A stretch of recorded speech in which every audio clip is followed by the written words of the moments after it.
PTF and JK at one of our favorite places in Lexington, Kentucky, Mirror Twin Brewing, for our annual head-to-head challenge. We're not worried about prices here. We're just worried about winners. You start us off, JK, in the Juvenile Turf Sprint. I'm going to go with Speedboat Beach. Speed kills in these turf sprints. I'll take that one. I think Love Reigns has a big shot. Wes Ward's no secret in this type of race, and I like where she's going to sit, and I think she can get the job done. Let's talk about the Breeders' Cup Juvenile Fillies. This is a race I'm flip-flopping. Maybe I have a future in politics. I don't know. I've been saying this one was going to go to a very big price, but after seeing Chocolate Gelato in the flesh today, that's the direction I'm going. Who do you like? I'm going to go with Wonder Wheel. I remember Mark Casse saying this is his next classic empire, his next War of Will. Well, if that's true, she's going to have to show up on Friday. I think she will. Let's talk about the Breeders' Cup Juvenile Fillies Turf. Keep it with you. In here, I thought about stealing one from you, but I'm not going to. I'm going to take the 13 Jagira. I was very impressed with her maiden win at Saratoga. She got stuck on the dirt last time. She's back on the grass. She's going to be a little bit ignored. I wish I was getting the price I'm going to get on her. Drawn in the 13, they're going to forget about her, but I think she's going to run well. I think it's all about meditate. Looked unbelievable in the flesh. Got the best form. Aiden O'Brien changes his bad hoodoo in this race and finally gets a winner in it. Breeders' Cup Juvenile, this is one of these tough ones where we would have picked the same horse.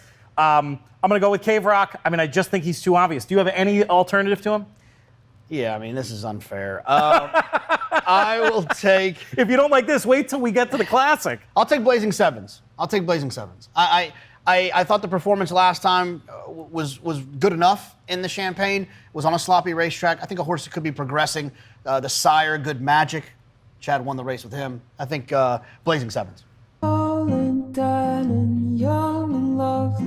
going to go with the 4 Silver Knot. I just feel like he's better than these other horses. We don't have that American standout like we do from time to time. I think Silver Knot will get the job done.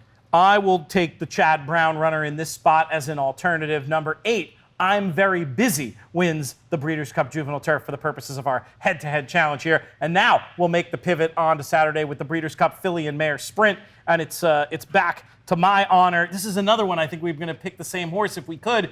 Good Night Olive, getting very fast, very good at the right time, and should get an absolutely perfect trip. Yeah, I probably would have picked her first if I would have had the chance, but I'll go with Obligatory. I think she likes 7 furlongs. I think she likes Kentucky, and I think she'll be rolling down the middle of the track. Breeders' Cup Turf Sprint is the race that's up next. You going to take the big favorite in here? Yeah, I'm going to take Golden Pal. I understand that Highfield Princess is nice, but Golden Pal is going to be forward, and they're going to have to go where he's already been, towards the front end. This is his home court. I'm sure he's been on that grass course more than anywhere else, so I'm going to go with Golden Pal. I'll stick with Wes Ward, but take one of the other runners. Campanelle, the one for me, longtime favorite. I'm hoping they go so fast early, it brings her stamina into play. Breeders' Cup Dirt Mile is the race that's up next. And how many times on our shows do we talk about Bill Mott with the target? That comes into play here with number 7, Cody's Wish, and that's where I'm going. Well, you go with Bill Mott with the target. I'll go with Bob Baffert on the dirt. I'll take Laurel River. Completely reasonable. Filly and Mare Turf, big clash here between the European runners and the USA runners. Another one where we'd pick the same horse, I think, but you get to go first. Yeah, I'm going to take the 11 in Italian. It has nothing to do with my pending nuptials, but I love in Italian. I think she's going to go wire to wire in here. The distance is no issue for me as well. You're an honorary Italian now. I like that. Welcome to the club.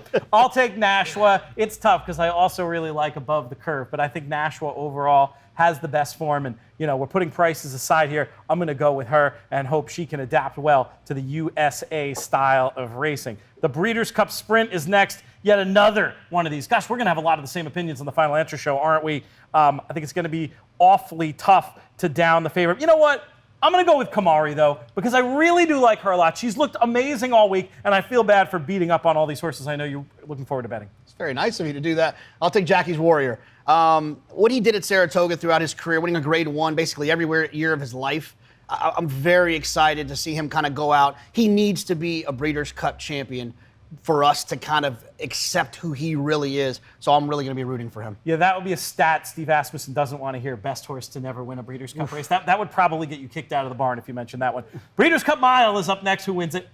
I am going to go with the long layoff We love stories in the Breeders' Cup. I'm going to take Domestic Spending. I think that he's the most talented horse in this race. He just has a little bit up against it with a layoff. But think about any other day when we're watching racing. Chad off a layoff, it's not usually a problem. Post doesn't bother you? I mean, Post always bothers me, but he's going to tuck in, make one run anyway, so it doesn't really matter if you broke from the 1 or the 14. I feel like it's going to kind of be the same thing no matter what. I'm warming to Annapolis to turn over those at the top of the market. Another one of these improving 3-year-olds, very fast at the right time, and I think he can get a good trip from out there, also drawn kind of wide, but that's where I like Annapolis. Looked great in the flesh this week. Breeders' Cup Distaff, you know, I'm going to offer you an additional head-to-head in here. You've said Pletcher's going to win it. Why don't you take Pletcher and I'll take Asmussen and we'll call that the Distaff? Let's do it. I like that. That's fair. Which Pletcher do you like best, though? You know, I'm kind of warming to Nest because I've heard a lot of, you know, we talked about wise guys. A lot of the wise guys that I don't think are that wise are trying to beat Nest. I just think she might be better than these horses. This is the most wide open race to me, though. I'm going to stick with Todd winning, but I'll take Nest. All right, and Clairiere's my official for the record. Let's talk about the Breeders' Cup Turf. I'll remember the turf race on day 2. And this one, it's back to me. Am I remembering that right?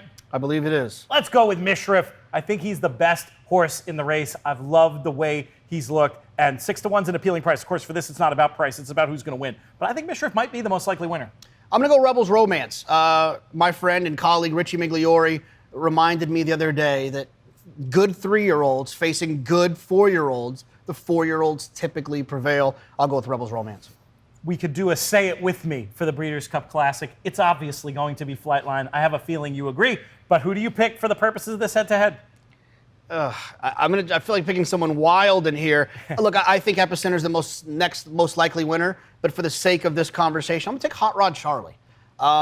We talk about it all the time. I don't really know if a horse is traveling good in the morning when they're working out. It's not my thing.